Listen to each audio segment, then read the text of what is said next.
তুমি অগ্রগামী হও সেই চিরস্থায়ী জান্নাতের দিকে, যেখানে রয়েছে চিরন্তন সুখ। যা মন চাইবে তাই পাবে, যা আদেশ করবে তাই দেওয়া হবে। জেনে রেখো, দুনিয়ার চাওয়া পাওয়ার পূর্ণতার স্থান নয়, দুনিয়ার চাওয়া পাওয়ার পূর্ণতার স্থান নয়, দুনিয়ার চাওয়া পাওয়ার পূর্ণতার স্থান নয়। জান্নাতি হচ্ছে এমন জায়গা যা তোমার সব আকাঙ্ক্ষাকে পূর্ণ করে দেওয়া হবে।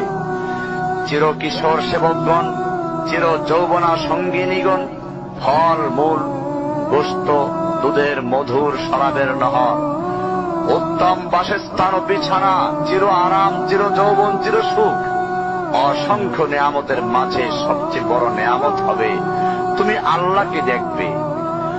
শুধু তোমাকে এটা বলাই যথেষ্ট মনে করছি, সবচেয়ে কম মর্যাদার যে জান্নাত লাভ করবে তা হবে দুনিয়ার 10টির সমান।